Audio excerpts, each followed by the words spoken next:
আসসালামু আলাইকুম। ওয়েব ডিজাইনের এই পর্বে আমরা আলোচনা করব HTML এর সিম্যান্টিক এলিমেন্ট। আসলে সিম্যান্টিক এলিমেন্টটা যারা নতুন ওয়েব ডিজাইন শিখতেছেন তাদের কাছে শব্দটা একদমই নতুন, সেই হিসাবে এটার আলোচনা করতেছি। সিম্যান্টিক এলিমেন্টটা আসলে কি? A semantic element clearly describe its meaning to both the browser and the developer. অর্থাৎ সিম্যান্টিক এলিমেন্ট একটা ক্লিয়ার ডিসক্রাইব করে যেটার মিনিং ব্রাউজারও বুঝে এবং ডেভেলপারও বুঝে। আমি বলতেছি সিমেন্টিক এলিমেন্ট এটা ট্যাগের কথা।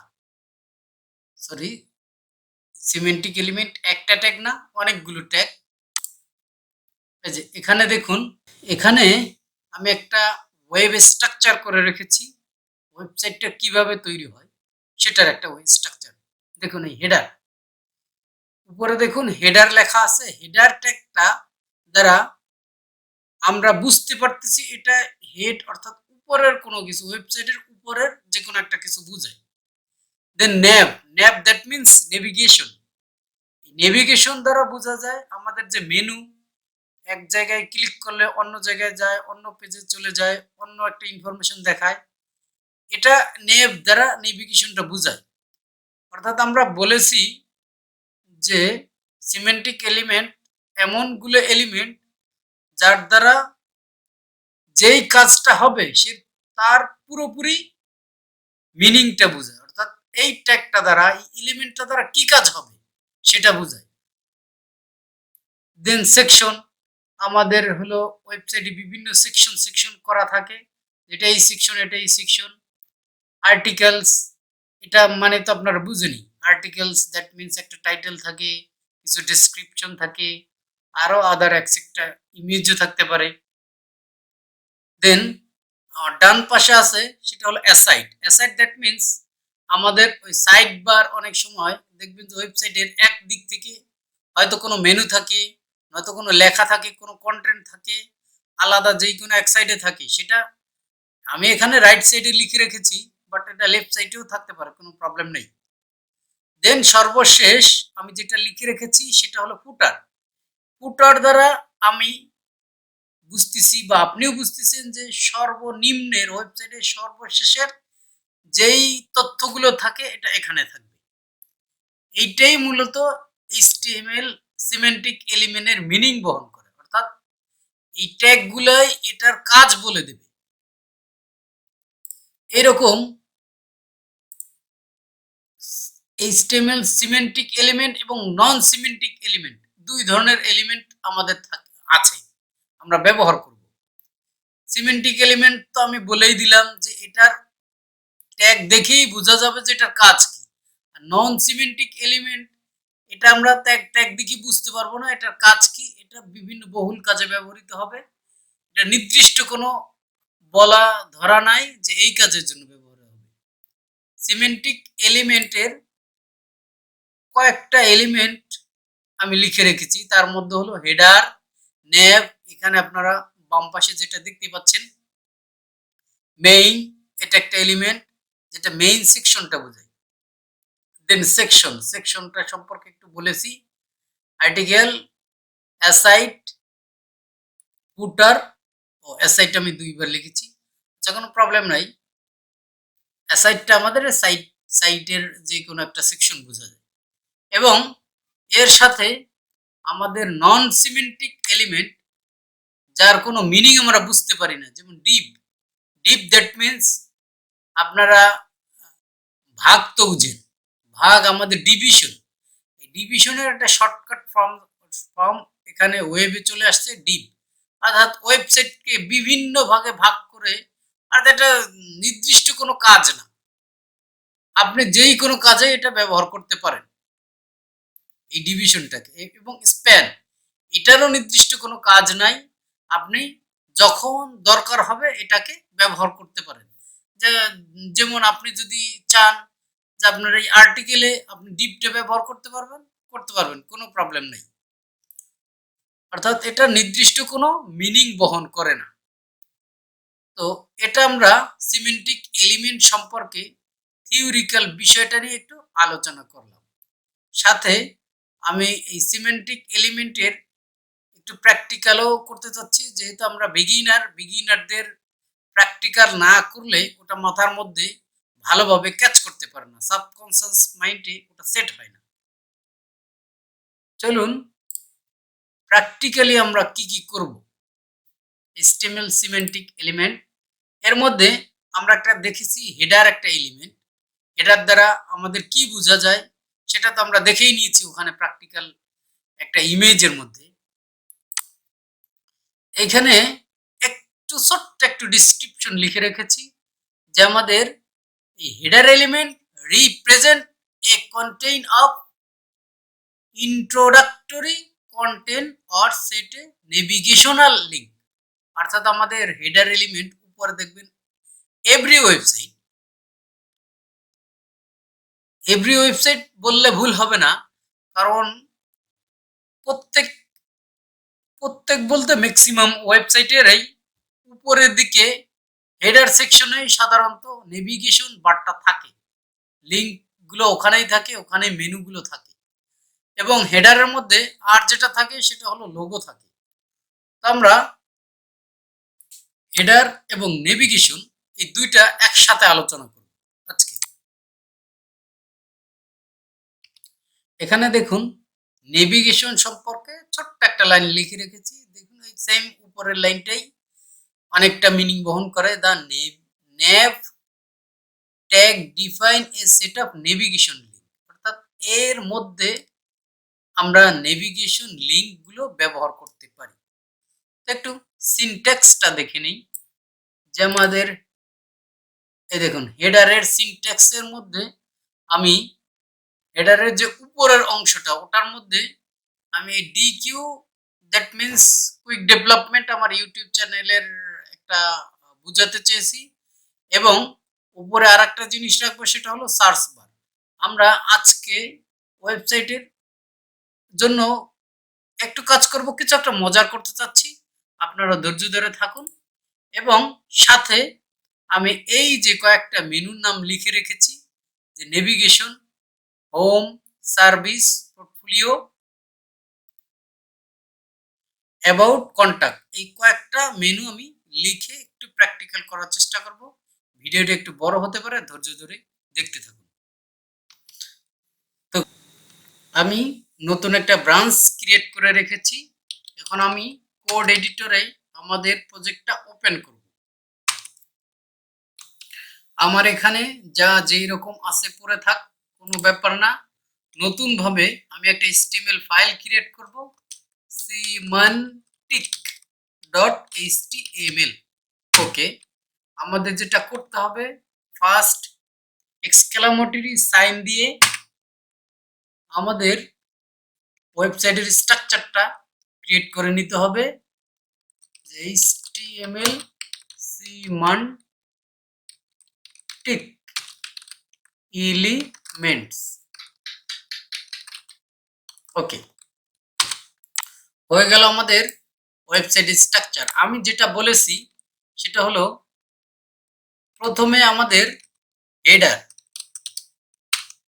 হেডার একটা এলিমেন্ট আছে, এটা নিব। এটার মধ্যে আমি লিখে রেখেছিলাম h2 নামে একটা হলো লিখে রেখেছিলাম, সেটা হলো QUICK development. Okay, quick development লিখে দিলাম, এবং সাথে একটা সার্চ বার লিখছি, একটা সার্চ ইনপুট লিখছিলাম, input type SEARCH, search. Okay, আমি এইটুকু লিখে একটু আউটপুটটা দেখে নেই যে আসলে আমাদের আউটপুটটা কিরকম দেখাচ্ছে। দেখুন আমাদের আউটপুটটা কিন্তু সুন্দরভাবে এরকম দেখাচ্ছে, যে আমি এটা একটা আমার ওয়েবসাইট, আমার কুইক ডেভেলপমেন্ট ইউটিউব চ্যানেলের নাম লিখেছি, এবং এইখানে একটা টেক্সট ফিল্ড আছে যেখানে আমরা কিছু একটা ইনপুট দিতে পারবো। আমি টাইপ দিলাম সার্চ, এবং এটার একটা প্লেস হোল্ডার দেই, প্লেস হোল্ডার যে কি কি লেখা যায়, এটা টাইটেল সার্চ, টাইটেল লিখে দিলাম, যেখানে একটা টাইটেল লিখে সার্চ করতে পারবেন। এখানে কিছু লিখলে এটা চলে যাবে, কোনো প্রবলেম না। এখন আমাদের হেডারটা তো এই পাশাপাশি রাখতে চাচ্ছি না, আমরা এই দুইটা এলিমেন্ট দুই দিকে রাখতে চাচ্ছি, এখানে একটা থাকবে, এ পাশে একটা থাকবে। তো সেক্ষেত্রে আমি এইটার মধ্যে একটু কাজ করব এবং এটার মধ্যে একটু কাজ করব। আমি একটু কাজ করে আপনাদের সময় বাঁচানোর জন্য কাজটা করে আবার ফিরে আসতেছি। এখানে দেখুন আমাদের দুইটা কন্টেন্ট কিন্তু পাশাপাশি চলে গেছে। এইখানে আমরা H2 ট্যাগ দিয়ে একটা হেডিং লিখে রেখেছি এবং এইখানে আমাদের সার্চ বক্সটা কিছু একটা সার্চ করব। কেন আমি কি কাজ করেছি, CSS এর মধ্যে আমি বলেছি যে আমার এই হেডারের মধ্যে যে H2টা, এইটাকে কি করো তুমি 45% এবং এটাকে 45%, দুইটাকে 45% উইথ দিয়ে দিলাম। উইথ দেওয়ার ফলে কি হলো, আপনারা বলতে পারেন, আপনাদের কোশ্চেন থাকতেই পারে যে 50% কেন হলো না। কারণ ব্রাউজারের কিছু ডিফল্ট উইথ হাইট দেয়া থাকে, তো ওইটা আমরা যখন CSS কাজ করব তখন ওটা রিমুভ করে নিব, কোনো প্রবলেম না। আপাতত দেখানোর সুবিধার্থে আপনাদের এভাবে করলাম। তো এখানে দেখুন দুইটা পাশাপাশি হলো এবং আমি এখানে একটা কাজ করছি যে ডিসপ্লে ইনলাইন ব্লক। আপনাদের ইনলাইন এবং ব্লক লেভেল এলিমেন্টের যে ক্লাসটাতে ওখানে কিন্তু আমি বলেছিলাম যে H2 ট্যাগ সে হলো নিজে যতটুকু জায়গা দখল করার করে বাকিটুকু জায়গাতে কাউরেই আসতে দেয় না। এই জন্য একে বললাম যে তুমি তোমার যতটুকু জায়গা দরকার তুমি ততটুকুই নেবা, এর বাইরে তুমি আর কতটুকু আর বেশিটা নিতে পারবে না। এই জন্য একে ইনলাইন ব্লক, অর্থাৎ এর যতটুকু দেওয়া হয়েছে ইনলাইনের মধ্যে ব্লক হয়ে থাক এবং এর পরবর্তী যতটুকু জায়গা ফাঁকা পেয়েছে এখানে সুন্দর করে বসে গেছে যে পাশাপাশি। এখন আমাদের যেটা করতে হবে সেটা হলো ন্যাভ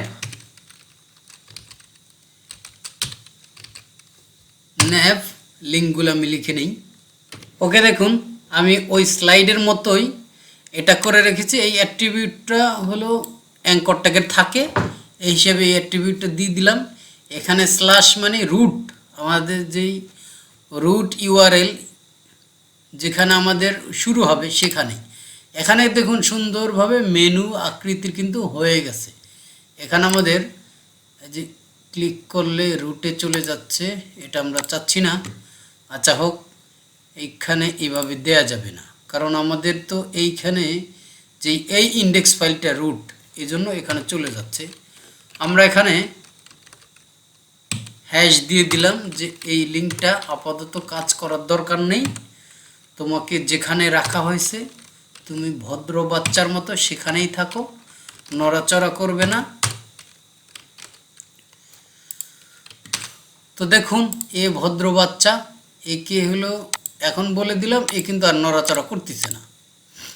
এটা কিন্তু আমাদের ক্লিকেবল কিন্তু মেনু হয়ে গেছে। এটা আমরা আজকে কি করলাম, আজকে এইখানে একটা হেডার নিলাম এবং একটা মেনু। তো মেনুটা আরেকটু দেখতে আর একটু সুন্দর করার জন্য আমরা একটু কাজ করি। ন্যাব যেটা, এই ন্যাবের ব্যাকগ্রাউন্ড কালার দিই। ব্যাকগ্রাউন্ড কালার আমার যেটা পছন্দর কালার অ্যাকোয়া, এটা দিয়ে দিলাম। এখানে দেখুন এইখানে সুন্দরভাবে একটা মেনুর একটা বার চলে আসছে, যে এইখান থেকে এই দেখুন ব্রাউজার যে ডিফল্টভাবে একটু মার্জিন অর্থাৎ একটু জায়গা নিয়ে নেয়, সেটা কিন্তু এই দুই পাশে আছে। তো এখানে দেখুন আমাদের মেনুগুলো আছে, তা আমি চাচ্ছি যে মেনুগুলো মাঝখানে থাক। টেক্সট অ্যালাইন সেন্টার দিলে কি হবে, সেন্টার দিয়ে দেখি হয় কি না। এখানে দেখুন সুন্দরভাবে আমাদের মেনুগুলো মাঝ বরাবর হয়ে গেছে, মানে আমাদের ওয়েবসাইট হয়নি, বাট ওয়েবসাইটের মতো একটু ফিল চলে আসছে আমাদের এর মধ্যে। তো ওখানে কোনো প্রবলেম নাই। আমি এখানে যেটা করেছি এটা কাজ করি, আমি ওই যে ডিভ এলিমেন্ট যার কোনো মানে নাই ওইটার মধ্যে নিয়ে কাজ করি তাহলে বিষয়টা একটু সুন্দর হবে। যে নন সিমেন্টিক এলিমেন্ট ডিপ, তা আমাদের এখন তাহলে এটা তো করতে হচ্ছে না, আমাদের কি করতে হচ্ছে না, আমাদের একটা কাজ করতে হচ্ছে HEADER হেডারের মধ্যে যে ডিপটার মধ্যে কিন্তু দুইটাই ডিপের মধ্যে আছে। তো উইথ আমাদের তাহলে এই একটা কাজ করলেই কিন্তু দুইটাই হবে। এখন আমাদের এই দুইটা CSS কোড আমাদের লিখতে হচ্ছে না, এখানে লেখার সাথে সাথে দেখুন সুন্দরভাবে কিন্তু এটা হয়ে গেছে। এখন আমরা চাচ্ছি যে এটা এই পাশে আছে, এটাও এই পাশে চলে যাক, তো কোনো প্রবলেম নাই। এটা যদি আমি এই পাশে নিতে যাই তো সেক্ষেত্রে হেডার ইনপুট, হেডারের মধ্যে এটা কিন্তু হেডারের মধ্যেই আছে, হেডারের মধ্যে ডিপের মধ্যে কিন্তু আছে, তো সমস্যা নয়, সরাসরি এভাবেও লিখতে পারবো যে হেডারের মধ্যে যে ইনপুটটা আছে আমার, তো ইনপুট আছে মার্জিন 0 অটো, এটা লিখলে কিন্তু আমাদের ওই পাশে চলে যাওয়ার কথা, তো যায়নি, তারপরও আচ্ছা একটু দেখি। আপাতত জোর করে এটাকে কিছুটা এদিকে সরিয়ে দিয়েছি। এখানে দেখুন আমি মার্জিন লেফট 50 পিক্সেল দিয়ে ডিসপ্লে ব্লক করে এটাকে একটু ছড়িয়ে দিয়েছি। যখন আমরা কাজ করব প্রফেশনালভাবে করব, বাট এখানে আপনাদের একটু দেখাতে চেয়েছি যে আসলে হেডারটা কী রকমভাবে ক্রিয়েট করতে হয়, যে ওয়েবসাইটের হেডারটা এইভাবে হয়, এভাবে মেনুটা, এভাবে হেডারটা। আপনি চাইলে যে হেডার এলিমেন্টের মধ্যে একটু কালার টালারও করতে পারেন। হেডার ব্যাকগ্রাউন্ড কালার কি দেয়া যায়, পাউডার ব্লু দিয়ে দেই। আচ্ছা, পাউডার ব্লু একটু, এই যে এখানে দেখুন এখন কিন্তু এটা দেখাচ্ছে যে এইখানে আমাদের একটা টাইটেল আছে, অর্থাৎ ওয়েবসাইটে একটা লোগো আছে, এই পাশে একটা সার্চ বার আছে, একটা মেনু আছে। এটা কিন্তু অনেকটাই ওয়েবসাইটের মতো হয়ে গেছে, ওয়েবসাইটের মতো না, ওয়েবসাইটেই হয়ে গেছে আমাদের ওয়েবসাইটের মেনু সেকশনটা। তো আমরা গল্পে গল্পে আজকে কিন্তু ওয়েবসাইটে ক্রিয়েট করার একটা ধাপ কিন্তু পার করে ফেলেছি। ওয়েবসাইট কিভাবে ক্রিয়েট করে সেটা কিন্তু দেখতে আমরা শুরু করেছি। তো এইভাবে নেক্সট কয়েকটা পর্বে আমরা বেসিক কিছু একটা দাঁড় করব, আপনারা এনজয় করে বিষয়টা শিখবেন আমি আশা করতেছি। ওয়েবসাইটটা কিভাবে হয় সেটা পুরোপুরি একটা ফিল আপনারা নিতে পারবেন। ধন্যবাদ, আল্লাহ হাফিজ।